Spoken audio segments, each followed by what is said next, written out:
pledge allegiance to the flag of the United States of America and to the republic for which it stands, one nation, under God, indivisible, with liberty and justice for all.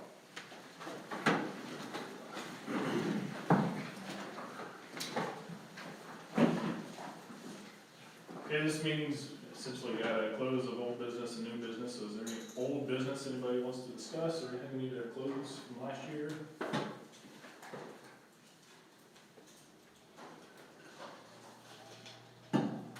Okay, I don't hear anything, I didn't see anything or hear any communication, so no business. We'll declare the 2020-2021 Board of Education adjourned and call to order the 2021-2022 USD 244 Board of Education. Moves on to agenda, additions to the agenda. Consent agenda is rather large this year. It's got a lot of stuff in there that talks about policies, appointments, pretty generic stuff. Any questions or comments or?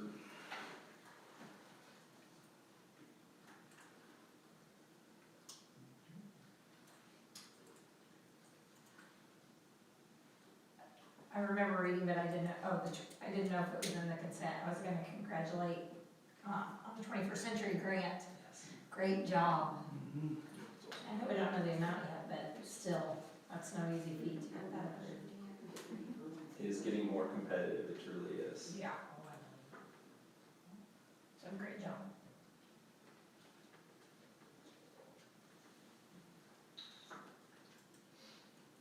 Make a motion to approve the agenda as presented. I'll second. Okay, there's a motion second to approve consent agenda items. All in favor can vote on your computer. Any opposed, anything? And Ronnie's on. Oh yeah, Ron, we're gonna have to do a Yes. voice, roll for you, so. Yes, Yes. so it's on the dealer.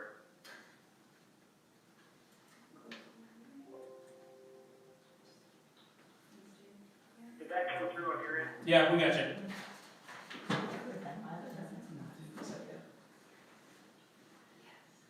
Okay. Motion passes 7-0. I didn't see any concerns or any members of the public to speak tonight. Move to written communications. There's a number of them there. We also have one physical. Thank you, essentially. I'll pass that down. A lot of staff greatly appreciated the retention bonus, and last year we didn't get a whole lot of new money from the state. We weren't able to give great raises. Fortunately, we had CARES Act money that came through the county, as well as ESSER fund money, ESSER 2 fund money, which allowed us to use that money for a lot of things that we would use general fund money for, and therefore we were able to do that retention bonus. And so people greatly appreciated in a difficult year where we were only able to give step and movement and classified staff 25-cent raise, us being able to do something for them in a retention situation. So you see a lot of thank yous there. They appreciate you guys as a board recognizing that. And we'll move on to superintendent's report. Okay, I have one item on my report here, and it's kind of one of those things that it's been a challenge for us because it's something I would say new for us. And I've asked Angie Kirshner here to come, and Angie has greatly accepted our invitation because we have a term called revenue neutral rate. And I've shared with you some information. I even included some new information today because I had a fellow colleague, Dan Rungard at Bonner Springs, share some information. I thought, boy, this is pretty good. He could have charged for this and made some extra money, but he said, please use it, feel free. So I put this up on your board packet there on your computer, and it just talks a little bit about, in the past, you had this process for approving a budget. You had that August 25th deadline, and that was kind of the way things were set up. We created our budget, we had our board hearing, and we approved the budget. This year is a little bit different. Passage of Senate Bill 13 has changed some things for us. The goal of the bill, that Senate Bill 13, was to replace the current tax lid for cities and counties, requiring local governments to provide more information to the community and giving patrons ample opportunity to protest any increases. So, with its inception, Senate Bill 13, it was specific to counties, cities, and other taxing entities, not school districts. Well, school districts got put into the mix of revenue neutral rate. And so I shared with you some information here. You also have some handouts from Angie that Angie shared with you. And so, again, I'm not gonna go over the details, but the one thing, if you scroll down a little bit further, the one thing that the people, the public is really concerned about, our patrons, is our mill levy. And I want to go back to our mill levy the last 3 years. We were at 29.532, 29.448, and 29.218 the last 3 years. And our mill levy has gone down, I think every year I've been here, except for the one where we added a mill for 5 years for the science rooms and the gym renovation. We've always been, you guys as a board and us as administration, we always want to look at trying to maintain that mill levy equal to or slightly less each year. And Angie, she can speak a little bit too about what they're going through and and she's been great. Her and her people at the county offices there have been terrific. But the biggest thing with this revenue neutral rate, it deals with our assessed valuation. Our assessed valuation has gone up, and again, it's one thing. I guess I want to make sure that you understand. The mill levy, we are trying to maintain the mill levy at or slightly less again this year. But with us having to generate a certain amount of money for this next school year, our revenue neutral rate is right now at 28.49 mils. Now, if you look at that, I don't know if we're going to be right there at that or less. Most likely, we're going to be slightly above that. But remember, our mill levy this past year was 29.218 mils. This has also created an issue too for Scott Jeffers at the Rec Center because they have to go through the same process.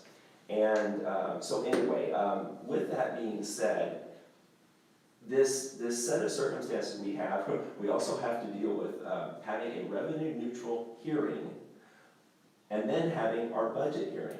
And it's a very redundant thing. It's almost essentially one and the same thing. But because of this new Senate Bill 13, there will be 2 separate hearings. We can do them on the same night. We can do the revenue neutral rate, have it 10, 15, 20 minutes, whatever it takes, and then have our budget hearing to follow. Again, that's probably what I would look to propose. We have to submit whether we're going to exceed the revenue neutral rate to Angie and her staff by July 20th. And so there's also a document in your board packet. There's a question answer document about the revenue neutral rate. With that, Angie, I'm going to let you speak and see. I don't know if you have anything else that you want to share. Basically, one of the handouts I gave you guys on the basics of SB 13, that is about as cut and dry as you can get as far as understanding it. It's basically just a new formula from what we were used to before. And then, of course, the changes in when budget has to be to me to notify me of the revenue neutral rate. And then I think, let's see, what's it go? There has to be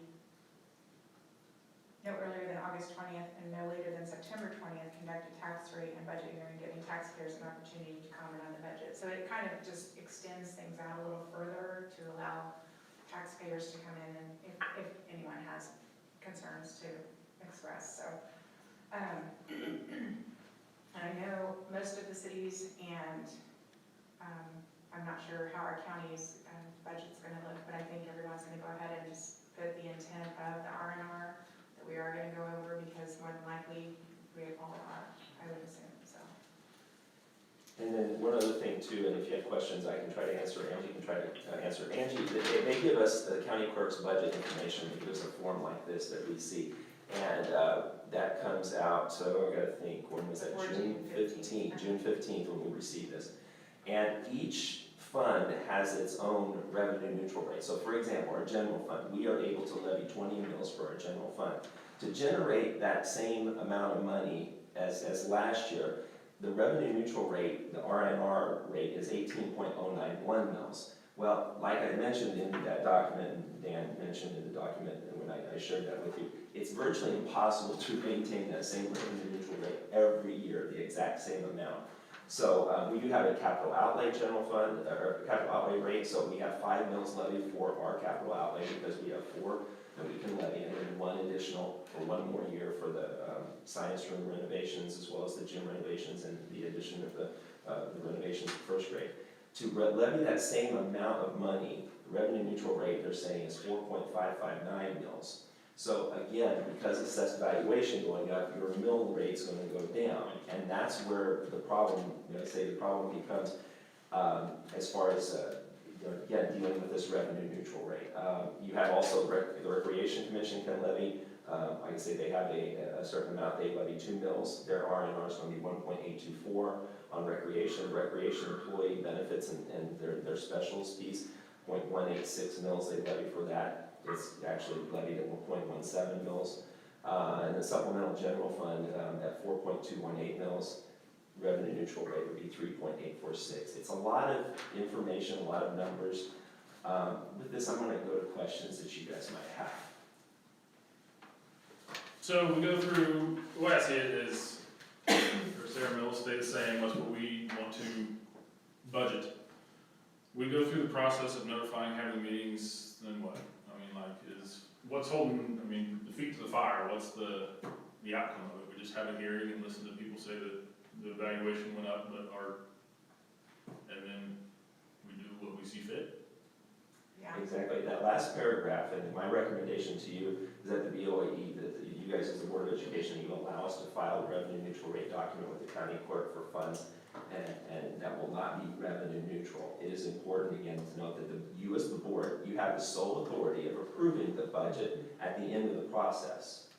So we'll have a revenue neutral hearing rate meeting, and that hearing piece. And then, as I say, it's going to be somewhat redundant because we're going to talk about that mill levy, and we always talk about the mill levy at our budget hearing. And then we'll talk about, we'll go to, after we're done with that revenue neutral rate hearing, we'll go straight into the budget hearing. And then you guys, again, will have the final say-so on what we produce as a final budget amounts. So you guys still have that same process. It almost, and I'm sure you're thinking, well, if it's the same, why did they do this? Well, Senate Bill 13, our legislature, that's just, I'm going to a political comment or 2 or 3, but I just think sometimes, school budgets are challenging and people don't always understand. Sometimes it's like Chinese algebra. It's not easy to understand. Then you're going to make it even more complicated by creating an additional hearing.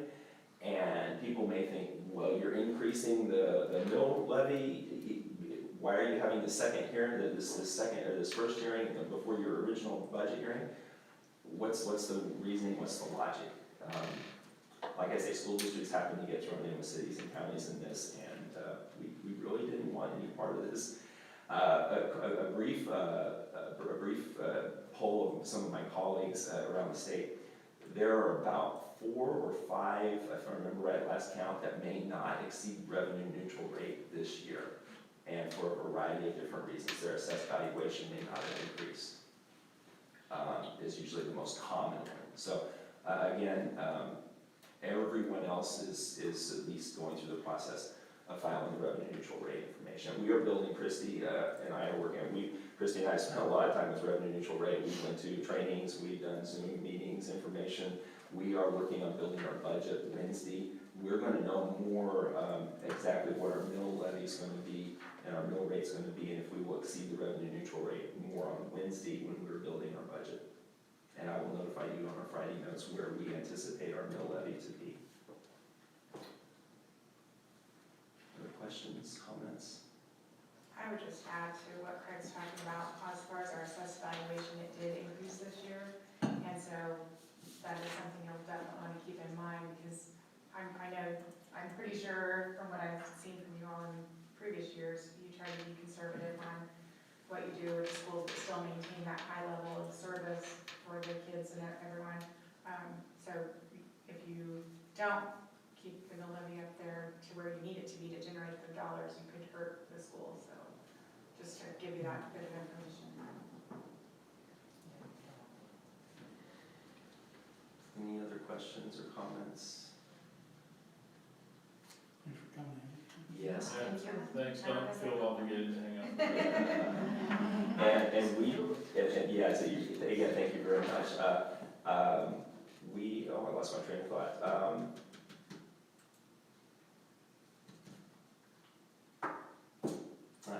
It just slipped me, it just slipped my mind, so anyway. I'm just glad I'm not the only one. I will probably slip by. Okay. Thank you very much. Thank Thank you. And then a couple of other things that happens to pop up here between when we published the packet. I got a really an excellent email from Dr. Randy Watson, Kansas Commissioner. We had been put on a list of 27 cities for the commissioner to travel, and they are going to do kind of that barnstorming tour again. So in 2015, Dr. Watson did this with Deputy Commissioner Brad Newenswander, and we've been selected to host on Monday, August 16th, from 9:30 to 11, a kind of the town hall discussion, 90-minute discussion. U.S. board members are invited. We'll get something out to the public via all of our social media, and he will be here. I'm going to also try to ask him to do a welcome back to our staff and do the keynote speaker for that's our first day back with staff. We're looking to host this at Burlington High School, and so you guys are all welcome to attend. We'll get information out social media, and basically it's again, what do fellow Kansans want? What do they expect learning to be like for their state's education system? And that's what that discussion is going to be about. I'm sure we'll have other entities there. I'm sure the Republican will be there, as well as other schools and other people from outside. I'm going to contact outside of Coffee County. And I'm going to contact other school districts that want to come in the area to join us. So we also, we did not get a chance to talk about the back to school picnic when we were here last month.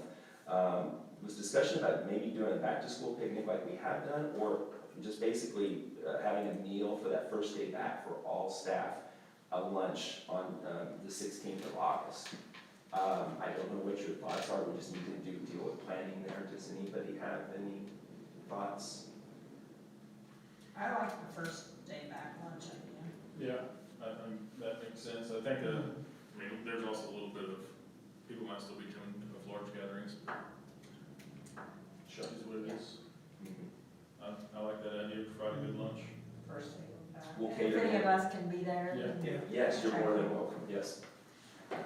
We also, again, did have, so we thought we were going to have food service information. You'll know that that's not, notice that's not on the agenda.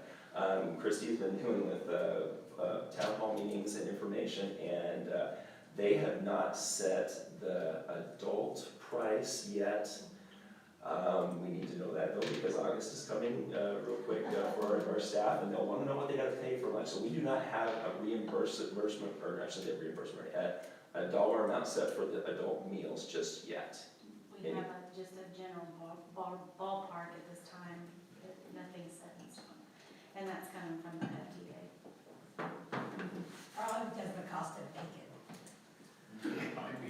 Well, and that deals with just cost in general, different things, so that kind of, so we're waiting on that. We hopefully will have something on the 9th when we meet again, August 9th, and have that dollar amount set for the adult meal prices. One other item that I want to mention too, and this is kind of got us to thinking about different things that we're dealing with in the world today, our COVID world, post-COVID world, hopefully more so. We are hopeful that that's the case. But prices and costs of certain things, are challenging. We do have this year, because of our track at the Wildcat Stadium, has some issues that's going to need to be done either this fall or next summer, let's say it again, next summer. We need to look at doing that, one of those two time frames. With cost situations and supplies and materials, dealing with those costs, we are considering looking at possibly a fall project. A couple of reasons. One, we are in a new budget year, so we have it planned in, and we need to take care of that track. We are looking at doing that potentially in the fall also, so that the seniors will have the ability to run on it. This year's group of seniors can run on a brand new track, and the PE classes in the community we'll have it, and it won't be torn up over the summertime when people do go out to the, you know, the stadium and walk. And we've got, I think, a Walk with the Dock type program going on. If we do that in the summer, they won't be able to do certain things like that. Also, the cost of materials. We don't know what's gonna happen in this COVID world that, you know, or post-COVID world that we're dealing with. So having said that, we're looking into the possibility of maybe doing a fall project for those reasons. Cost might be cheaper, we can get it done so the seniors could be able to run on it, and we'll have it for use in the summer. If we do this though, we're kind of in a tight time frame to look at getting something approved. There's 2 vendors that are on the Greenbush approved list, and we talked about the track being done. So we may be looking at that as a possibility. I'm working with them to get some pricing on that, because again, we do not have to go to bid if we work with the Greenbush approved, state approved list, and to let you know. So I don't know if you guys have any, I've talked with you know, Dave Watkins and Stacy Reed, Brad Griffin. They're all in favor of us working to maybe have this happen in the fall. It is, again, as long as we can not have like disruption or anything like that in regards to our football season. We still want to play our games. We want to be able to have, you know, as close to the normal situation as possible. So. It is a hazard. I've been up there to that Thursday night event almost every week, and a couple of people pointed it out as a joke, but it's no laughing matter. I mean, it really, every curve is bubbled and there's holes in the track. I mean, we know it's a safety issue, so we should be taking care of it. Any other comments? Okay, with your approval, I'm gonna go ahead and start working with the 2 vendors that are on that approved list, and they have great references. I'm gonna work with them to see if they can make this happen in the fall, and still, again, work with us accommodating, you know, the football season. We may just have to like rope off a certain area, or be careful where kids are getting on and off the track based on the work that they're doing. The work shouldn't impact, of course, the football field. It's going to be all done, you know, on the track, and they'll keep the stuff outside the track. So, with your permission, I'll go ahead and start working on that. We may be looking at a possible special meeting to approve a vendor so that they can get going. They'll want to come in and start as soon as they possibly can. The football field looks great. It does. Our facilities are looking great, and we've had so much rain, and they've been working hard, so. Okay, that's all the item that I have, and the other additional items, so thank you. Move on, next agenda item is board reports. Members sharing information this time at the meeting. Didn't have anything. Move on to review of operating procedures for ground rules. And this is just a list of things that we've talked about in the past. You've got those 4 items there that we kind of focus on, and we've done, I'd say, a very good job of this in my now starting 6th year as superintendent of schools here, working with you guys in the community. Again, those are just, again, a very familiar list of things that we talked about: communication, chain of command, no surprises, evaluation, and so on and so forth throughout my 5+ years now. Motion to establish ground rules as presented for working with the superintendent as discussed and noted in the official minutes of this meeting. Second.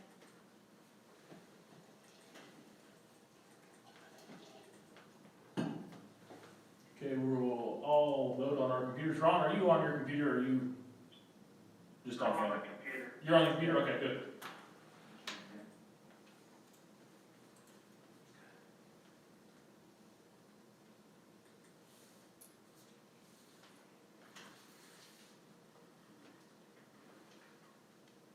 Motion passes 7-0. Move on to board goals. And again, these look very familiar from years past. I'm not going to take time to read through those, because I know you guys have all. The one thing, we had a chance to look those over. Again, the preference for the format for our retreat. We've done the 2 different evenings, usually Wednesdays if I remember correctly. We don't have outage to work around, so that's good, so that's a positive. Do you have a preference on the format? Do we want to continue with that format or a different one? I think that works. Yeah. And it kind of breaks up where if you miss Yeah, so. one evening, you can get to the next one and kind of gives you the option, so. And sometimes you guys would maybe have to miss and you'd catch up with me with some Right. information after the fact, and like you said, I think that makes some sense. Do we want to look at some dates while we're right here? And administrators aren't here, obviously, to look at the dates with us, but, usually if we're thinking Wednesdays again, the Wednesday evening piece, that's usually pretty good for them.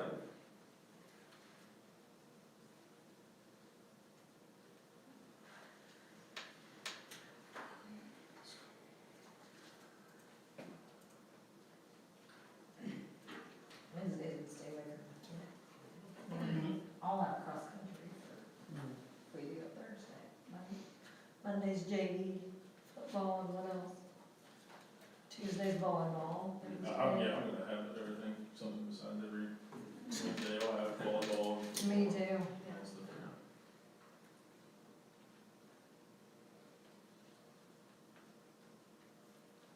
Do we want to look at, I'm just going to throw out an August 25th date as a possible date?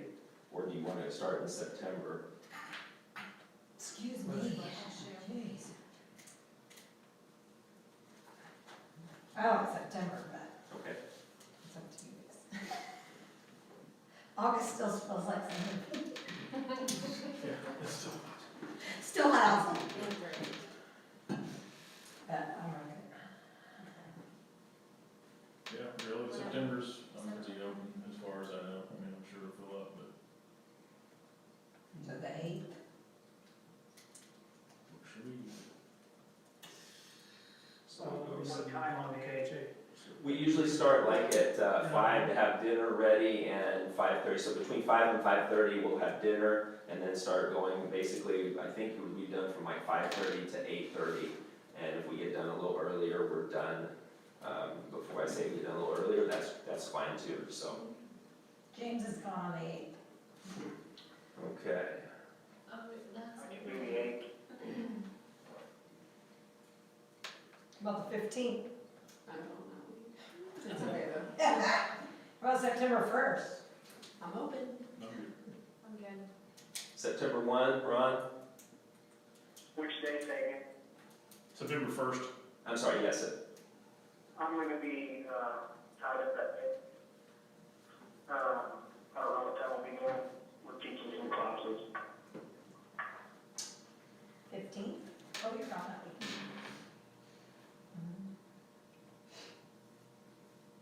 27th? Doesn't matter how late we go? No. September 22nd? What about September 22nd, Ron? Volunteer, I'm open. No. Do we follow right back with the 29th also? I'm good with that's fine with me. Yep, that. Me too. we're both okay. What about the 29th of September? I can make it. Okay. I think we're set. If any of you want anything added, like I say, we'll probably do a facility tour, it'll probably be shorter. We'll show you some items that we've done this summer, but also some things that need to be addressed. It'll be a shorter tour for the facilities. And if there's anything you want to add to the agenda, please let me and Christy know, and we'll be happy to add that. I know we had a couple things from administrator linkage that we will put on there as well. Okay. Okay, there's, for the Board of Education goals, any other questions or comments or anything on there? It's all pretty standard. I think we've talked about it last couple of years. Move on to board, budget status for board. Again, this is a lot of information with some, like I say, with some adjustments from this past year. Again, like I say, Christy and I are working on creating the budget. Our focus is Wednesday. It's going to be a big day for us. We've also, we had asked, and Tracy and I wanted to do this in years past, but a gentleman by the name of Steve Parsons is a kind of a budget guru, and Steve was actually my high school principal in Pittsburgh, and I knew Steve way back when in a whole different life. But Steve Tracy and I wanted to invite Steve to go through and look at, have a different perspective of our budget. So we have gotten involved with Steve through Greenbush, and it's been a very, I'd say, very educational experience for both Christy and I. A good learning, like I say, a good learning experience for us, and he gives, like I say, input from larger school districts, smaller school districts. He actually helps and works with 14 different school districts, on budget preparation, budget closeouts, and things like that. So that's a big part of Wednesday for us, so we can get the information to Angie Kirshner for the revenue neutral rate information by the 20th of July. So I don't know if you have any questions over any of the information. You can see there about the assessed valuation, the estimated assessed valuation going up quite a bit for us, from about 513 million to about 558 million. A lot of that has to do with state assessed utilities. There's a significant increase with that, and that's part of the reason that I might say that assessed valuation is increasing. Again, our goal is to try to keep that mill levy equal to or less than what it has been. We want to see it, I'd say, be equal to or less than. And that's our work Wednesday.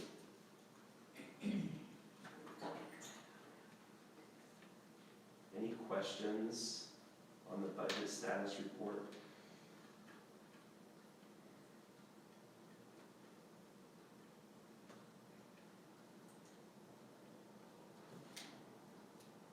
Okay.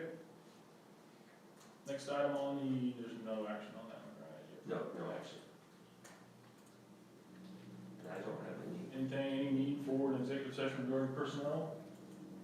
Does anybody mention anything? Move on to contracts, approvals, and appointments. There's one new hire contract on there for Hannah Marshall for BHS CT assistant volleyball coach. Comments, questions? I had Christie pull that out of consent agenda because I feel like maybe we're bordering conflict of interest on having her be a coach, since her mom was head coach and her dad is superintendent. I've been approached by a number of patrons that asked me to bring this up, so not that I have a problem with Hannah or anything like that.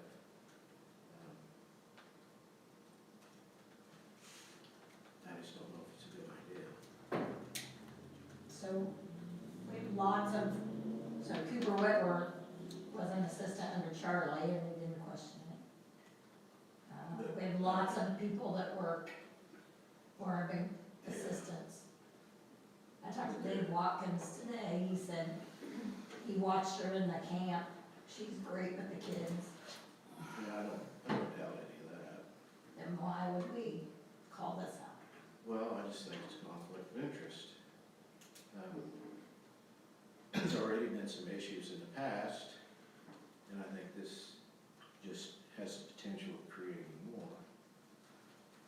I don't recall. How many she was applicants working. did we have, Craig? She was the only one. And I'm sorry, go ahead. I'm sorry, how many do we have out for volleyball? We have enough. We have about 35. We actually could field a fourth team if we really wanted to go in that direction, but that becomes quite a challenge in a lot of other areas. But we had 35 girls out. She was the only applicant. She played club volleyball from 4th grade on into high school, was a member of 3 state tournament teams, a state championship team, and a 3rd place team in McPherson. She was a college athlete, and I'm going to stop there and just. I think the qualifications are there. I think we're talking about. Yeah, conflict of I interest right there. don't doubt that. Yeah. Can I say one thing? Yes. I think what a lot of people probably wonder is, if something were to happen, who holds that employee accountable?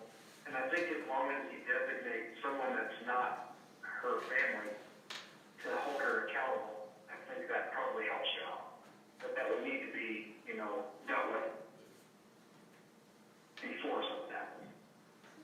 like the athletic director? So how we have handled that in the past, like with Doug and Michael Vanderlyn and Charlie and Cooper Whitworth, how we handled those in the past? Exactly like Ron has mentioned, that's an athletic director and administrator duty, as, you know, as well as any other coaching responsibility that Dave would deal with. And Dave is available, he's not in town tonight, but again, he's available by phone call. If I do need to call him, he's available. I spoke with him on the phone, he said that he went and watched her at camp, he recommends her, he thinks she does a great job with the girls. I support his recommendation.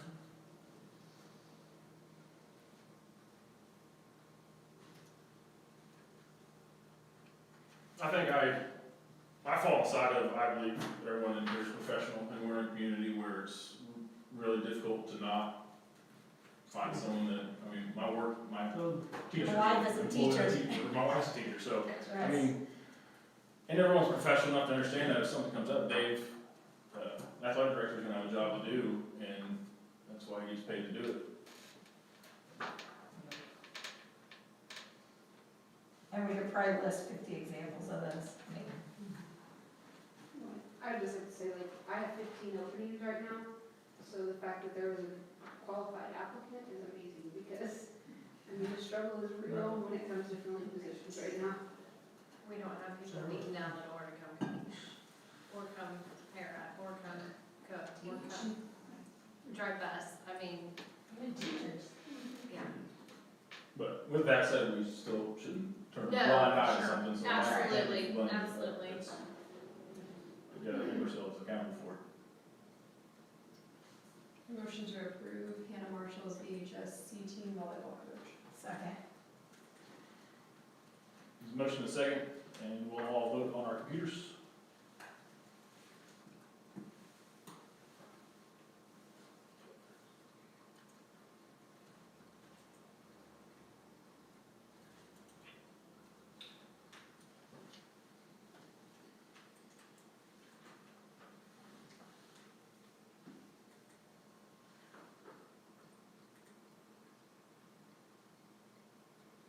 Motion passes 6-1. Move on to the ESSER 3 plan. It's is this very similar to the ESSER 2 district plan? Yes, it is, because we're now into ESSER 3 ESSER 3 funds. The government's asked us if we would like to have these funds, we need to have a safe return to in-person instruction and continuity of services agreement, or a document, I should say. And really, we've been safe and in return and in-person instruction, and we've had continuity of services.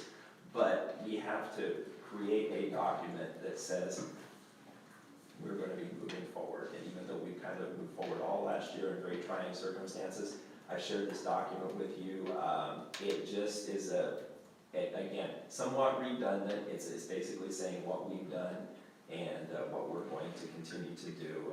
You know, you know, last year we did require the universal mask. We were able to get out of, again, mandatory masks. We plan on coming back to school not wearing masks next year, the 2021-2022 school year. There's also information here in regards to, again, we're going to be aware of certain things, but we are not going to be doing as much to start this school year based on a lot of different factors. You know, we do have vaccinations in place. Our COVID rates are basically minimal to zero. You know, and we've had such a good fortune here in Coffee County. Again, we're going to continue to focus on hand washing, hand sanitizing. That's going to be important. We're going to basically do the things that we feel like we need to continue to do just as general health safety practices, but we're not going to go, you know, unless there's reasons to. You know, from information from the county health department as well as our county health officer, Dr. Sawyer, we're not going to be going, you know, to that degree as far as what we did, you know, to start this school year, this past school year. So, having said that, this is what Christy and I had to put this together with administrator input. We put this together because we had to have this posted in June. It was just right after the board meeting, like June trying to remember when it was.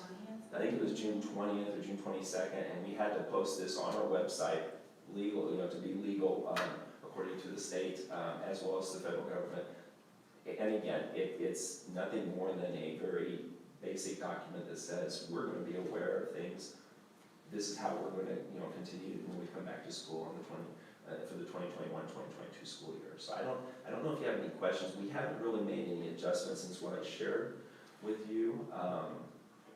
This is a fluid document, a working document, very much like our health guidelines that we had, to start the school year was a fluid and working document. We made adjustments to that. So I don't know if you have any questions.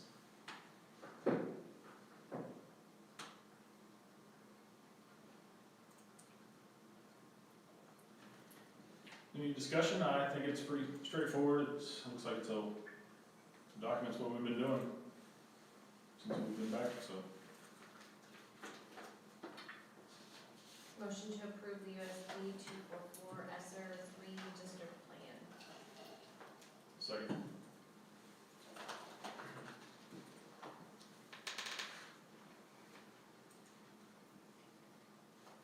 And motion and second, everyone vote on your computer for 244 ESSER 3 district plan.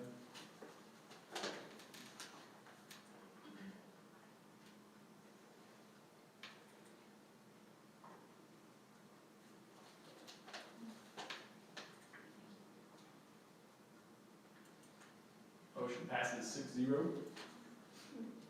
So 6-1, I guess with one abstain. Move on to Government Relations Network appointee. Whom is the appointee now? Is that you, James? You did a great job. Yeah. That's tough. You want to Sure. write? I'll take it. Motion to approve James Higgins to serve as the Governmental Relations Network representative for the 2021-22 school year. Yeah, we'll I have to change that.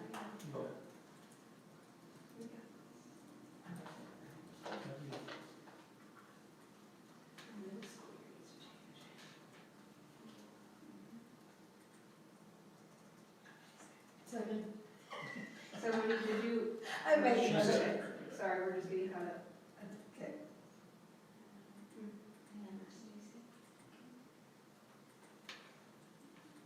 Should we go from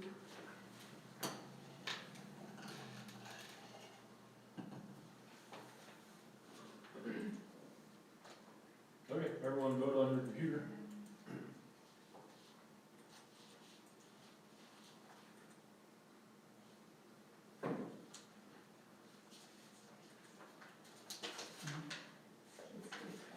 Oh, I love that.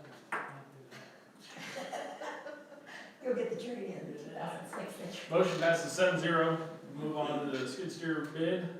Okay, this is an item that we are looking to replace. Currently we have a 2006 New Holland skid steer, and the biggest issue with this is the value of that piece of equipment is about $12,775 to basically do the renovations on it and the improvements that need to be done. It's about a $15,000 expense. The biggest thing deals with the treads or the tracks, which if you have seen the skid steer and the older style skid steers, it looks like a tank. The tank tracks go on a big tank, and so it's not normal wheels. The new modern version of the skid steer actually have wheels and tires. So if we have an issue with those in the future, it's replacing a tire. So it's much more efficient, much more maneuverable. And so having said that, and not wanting to put $15,000 in a piece of equipment that's worth $12,775 and it's 16 years old now, we did go out to bids. We do have one bid, and that bid is from Prairie Home Partners in Iowa. And the amount is $44,721, and that's with that trade-in piece of $12,775. The actual cost of the equipment is $57,496. This one should last us a lot longer, just simply because it's going to be much more maneuverable, and with those treads, they're a thing of the past. Was that in our long-range budget for this year? It was. Yes. Tell me some things we do with this piece of equipment. Good, okay. So whenever we Move dirt. yes, we do move dirt. We also, whenever we have deliveries that are removed off the truck with pallets, the guys out at the bus barn, they do have pallets of fertilizer and seed and salt melt, things like that, for the rock salt, for the melting on the sidewalks. They also, again, use it for dirt work. They use it, sometimes they even use it to push snow if we get a lot of snow. They've got the white truck with the snowplow on it. There's, oh gosh, trying to think of what else off the top of my head. Getting the food off the trucks, that's. Food the trucks, thing. yes. Spring Food work. trucks. August and December, Save them we have our food trucks, you wouldn't believe, yes. Here, every parade, it needs to be in, every parade. Yeah, There's balloons to it. yes, we might do that. We don't wanna wear out the tires. Take that back. How many hours is on over? Hold on, Ron, Mike's got a question about hours real quick. We have on that, I have that information.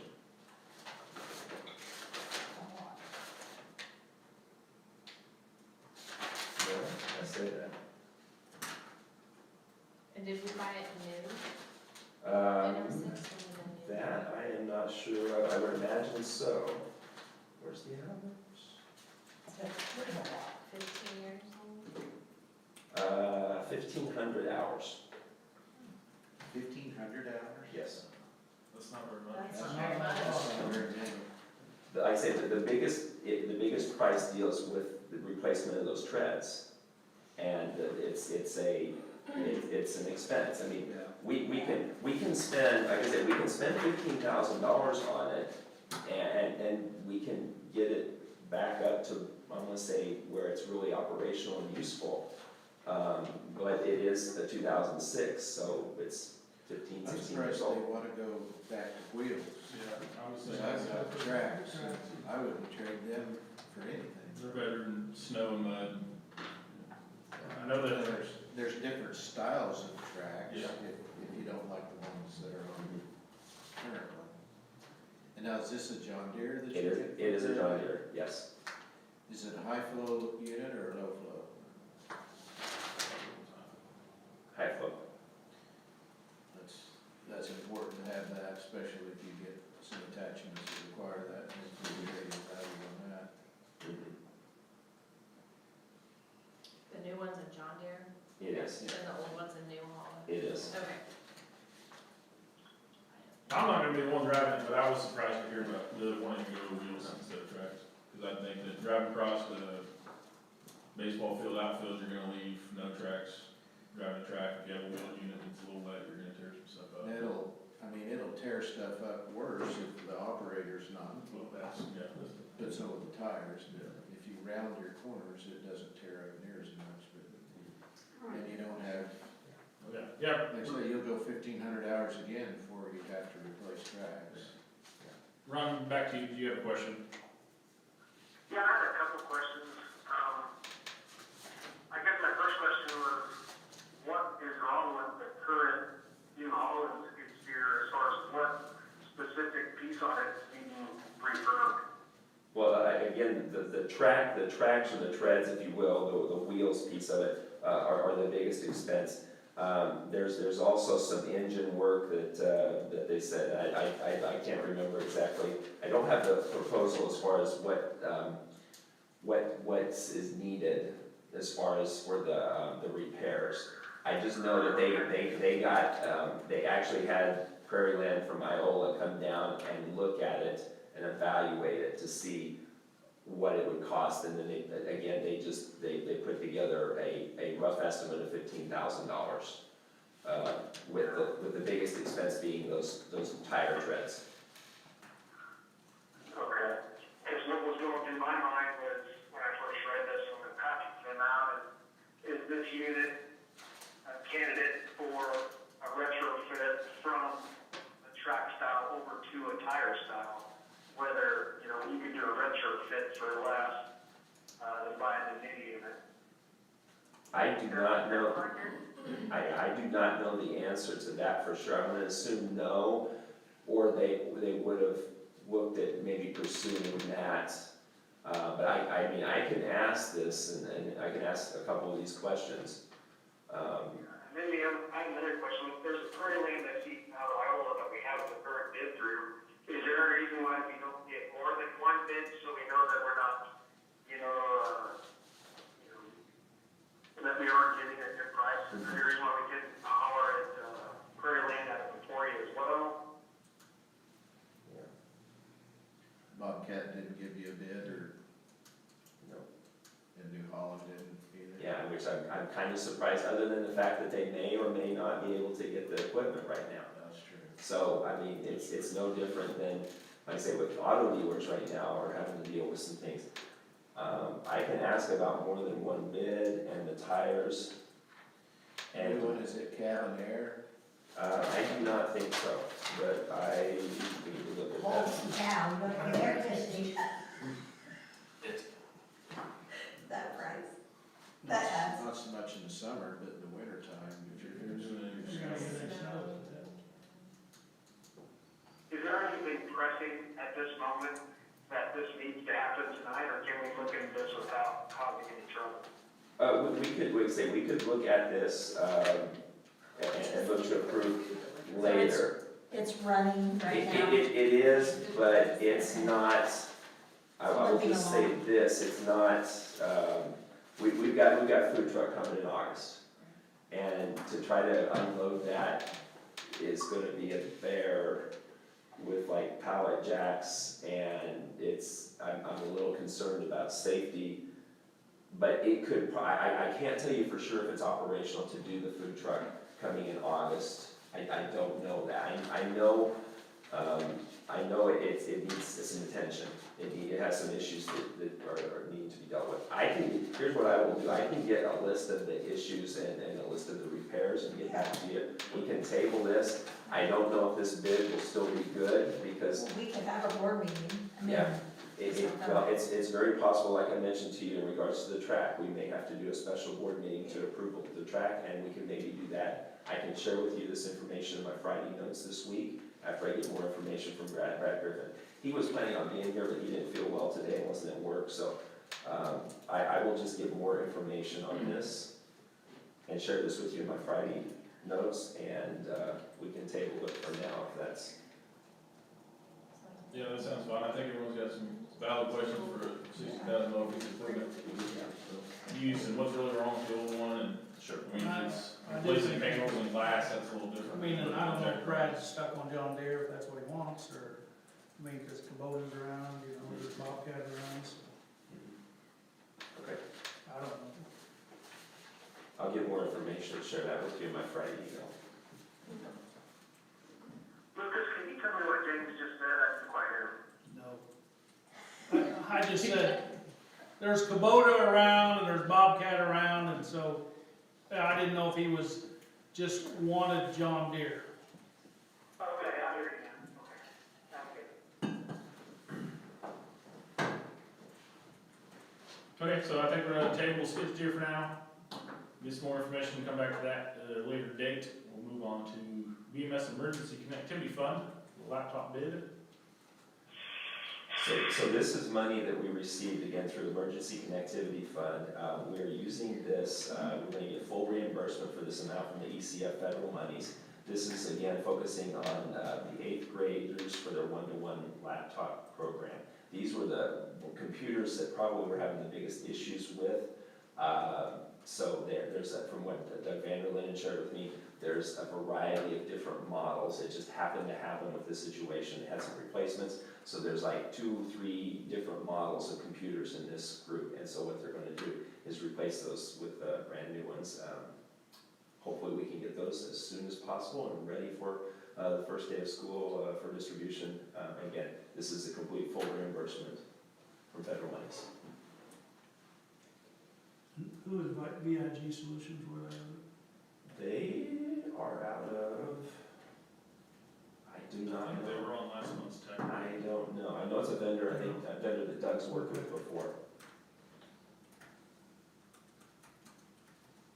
Make a motion to approve the bid from VIG Solutions for 75 Lenovo T450 laptops that will be used for the eighth graders for their one-to-one program at a total cost of $28,875.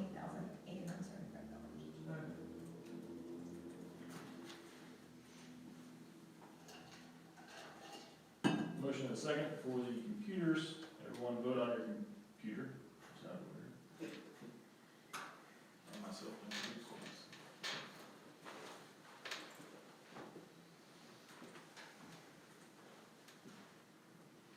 Motion passes 7-0.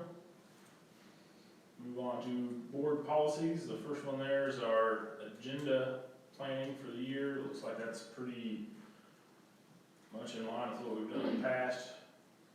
January, we have the previous year's graduates come in for linkage, site council with principals in March, and April teachers. Fiber board, we haven't done fiber board in a couple of years, have we? No. We moved to June, we get to talk with administrators. The Ministerial Alliance will have them in September.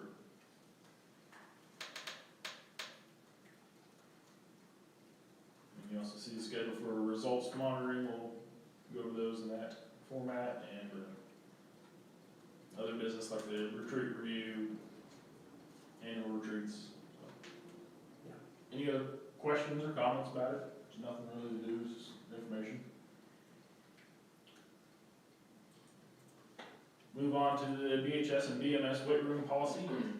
Okay, this has kind of come up here since we've had some students in the weight room that were not supervised. And so that becomes a liability issue, a red flag for me. So for example, if I were to go up and work out and just do a workout in the weight room, and there would be kids in there that aren't supervised, again, big concern. Again, just for, liability issues, our insurance, we felt like we should come up with some sort of policy. We know that there are staff members that, again, use the facility at the middle school and the high school, and that's great. You know, they keep physically fit and in shape, and that's wonderful. Again, what we want to kind of keep from happening is a staff member giving a badge to their kid that's a freshman or a sophomore, and they go up there, and then they invite maybe a friend or two or three to go up there, and something happens because bad decisions are made without adult supervision. So we wanted to kind of come up with a plan, and this is what we came up with. We did consult KASB with this. I also talked with Kimberly Roberon at Trust Point from their standpoint, EMC and our insurance provider. The first thing Kimberly said, they'll want to know that you have a policy for this facility, and so you're right on track. She said this will help you out in the long run.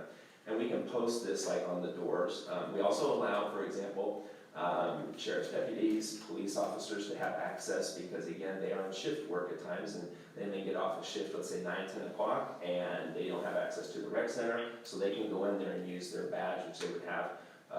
And we talked with Randy Rogers when he was sheriff, Tom Johnson now, as well as Doug Jones. They greatly appreciate having that ability to use the facility to keep their officers in shape. And I've been up there late at night doing workout or early in the morning, like 4 or 5 in the morning, and there are again officers using that. So we want to continue that practice as well.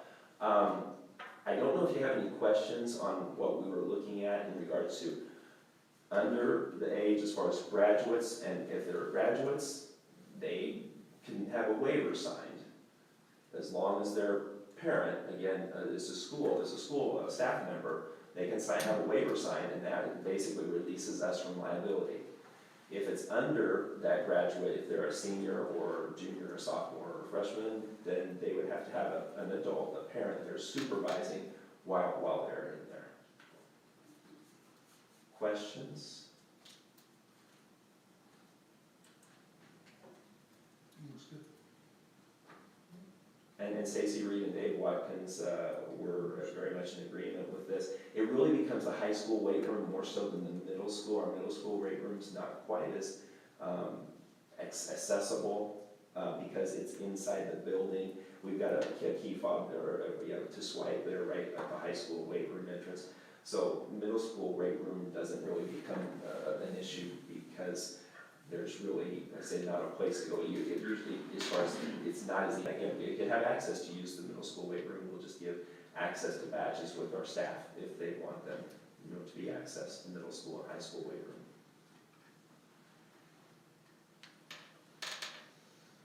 Motion to approve the BHS BMS weight room use policy. Second.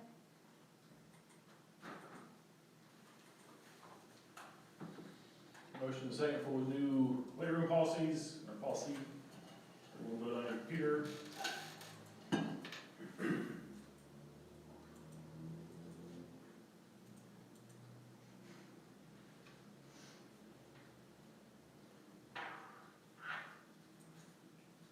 Stacy, have you seen yours yet? Trying to refresh. There it is. Okay.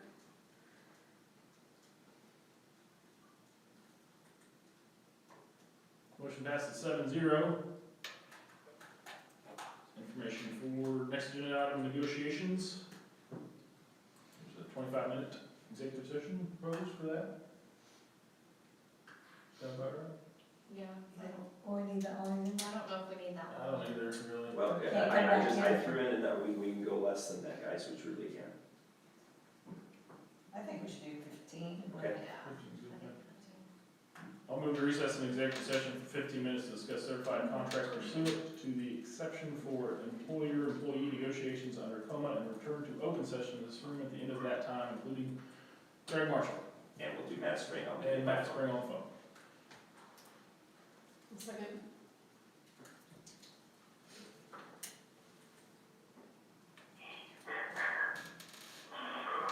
Hey, we're just about ready to win.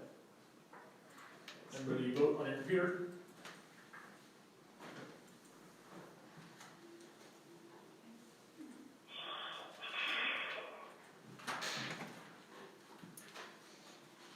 Motion passes 7-0.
Okay, back in open session from executive session.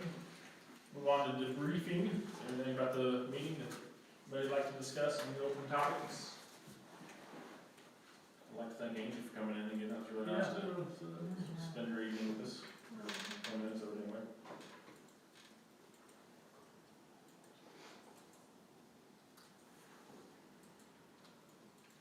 Okay, we'll adjourn the meeting. And you do have some papers if you haven't signed the resolution. Thank you, guys. papers. If you got those are great. Also, we have T-shirts up front here from when we did our staff shirts, so I have shirts up here if you'd like to come get a shirt over on the other side. All right, tell you what, I'll bring them over here. Okay.